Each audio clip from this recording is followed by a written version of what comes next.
बेशक अल्लाह ताला के जितने इस्म आज़म शरीफ हैं, सबके अंदर अपनी अलग अलग पावर हैं, सबकी अपनी अलग अलग ताकतें हैं।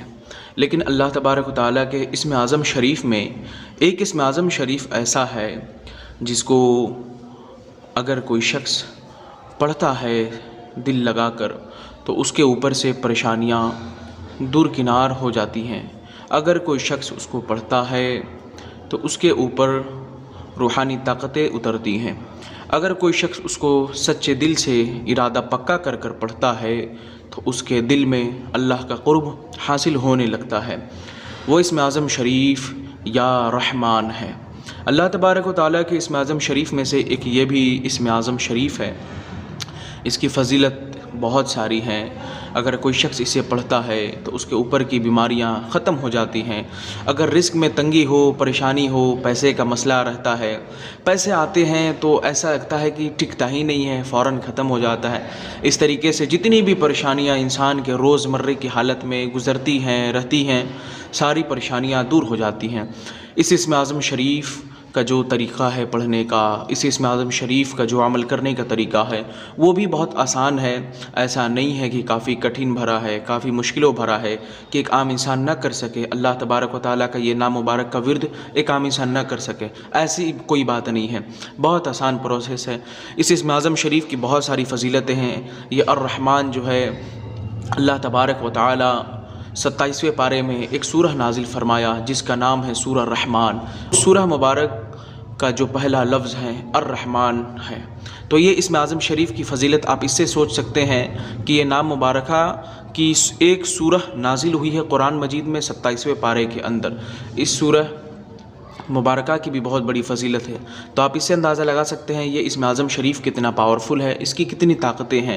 बेशक अगर कोई शख्स परेशान रहता है, पैसे का मसला रहता है, घर में तंगी रहती है, हालात ख़राब रहते हैं, घर में एक दूसरे से मोहब्बत नहीं रहती है, तो इस इस्म आज़म शरीफ का जो शख्स वजीफ़ा करता है इंशाअल्लाह तबारक व तआला हमारा यकीन कामिल है अल्लाह रब्बुल इज़्ज़त के ज़ात पर अगर आप यकीन रखते हैं तो आपका काम पूरा होगा। इसीलिए कि सारी दुनिया झूठी हो सकती है, सारी दुनिया मक्कार हो सकती है, सारी दुनिया झूठ बोल सकती है, लेकिन मेरे रब का नाम झूठा नहीं हो सकता, मेरे रब का कलाम झूठा नहीं हो सकता और मेरे हुजूर का फरमान भी झूठा नहीं हो सकता। इस बात को आप हमेशा जहन में फिट कर लीजिए, जहन में याद रखिए।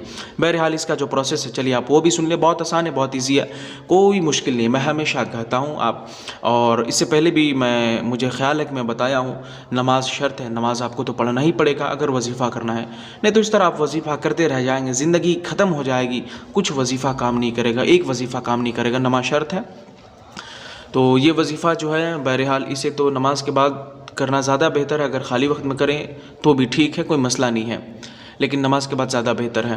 बहरहाल ये वजीफ़ा जो है या रहमान, या आपको मगरिब की नमाज़ जैसी पढ़ के फारिग होते हैं तो उसी वक्त आप या रहमान जो है इससे पढ़ने से पहले आप कोशिश करें कि 7 बार दुरूद शरीफ पढ़ लीजिए, या आप 21 बार पढ़ लें, या अगर वो भी ना हो पाए, वक्त कम है, तो आप 3 बार पढ़ सकते हैं। इससे तो कम नहीं हो सकता, इतना पढ़ सकते हैं, क्योंकि ये अदद काफ़ी मुबारक अदद है। इतना पढ़ लें, इतना पढ़ने के 3 बार या 7 बार 21 बार पढ़ लें दुरूद शरीफ। फिर ये अल्लाह तबारक व तआला की ये मुक़द्दस पाकीज़ा बाअदब मुहज़्ज़ब जो नाम है या रहमान, कम से कम इस नाम शरीफ जो है इस्म आज़म शरीफ है, कम से कम 151 बार या 201 बार या 101 बार, उससे कम नहीं, फिर पढ़िए। फिर उसके बाद वही प्रोसेस करिए, वही काम करिए जो आप पहले किए थे, यानी दुरूद शरीफ। अगर स्टार्टिंग में 2-3 पढ़े हैं, अगर बाद में 7 पढ़ दिए तो इसमें कोई हर्ज नहीं है, लेकिन बेहतर वो है कि आप जो पहले जितना पढ़ें उतना बाद में भी पढ़ें।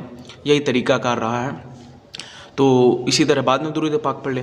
फिर उसके बाद लौ लगाकर सच्चे दिल से अपने दिल को हाजिर व नाजिर रख कर सच्चे पक्का इरादा करके अपने मौला की बारगाह में दुआ मांगे।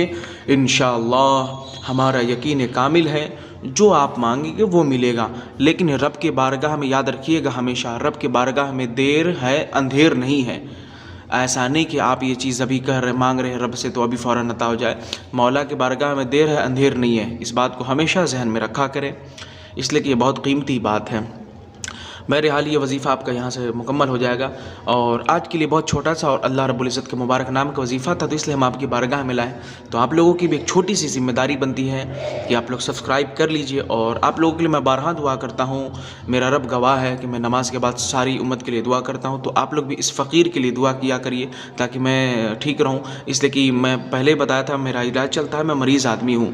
तो आप लोग दुआ करिए ताकि मैं भी ठीक हो जाऊं, बस यही है। और आप लोगों की मोहब्बतों की वजह से इंशाअल्लाह 1000 लोग हमारे चैनल से अनकरीब जुड़ने वाले हैं। अभी तो करीब 700 होने वाले हैं। आप लोग की मोहब्बत रहेगी इंशाअल्लाह, आप लोग जुड़ते रहेंगे, कुरान और सुन्नत की रोशनी में हम आप तक पहुँचाते रहेंगे। मेरा ये काम है और आप लोगों का काम है, जुड़ जाइए, कोई मसला नहीं है। बस आज के लिए इतना ही। अस्सलामु अलैकुम व रहमतुल्लाह।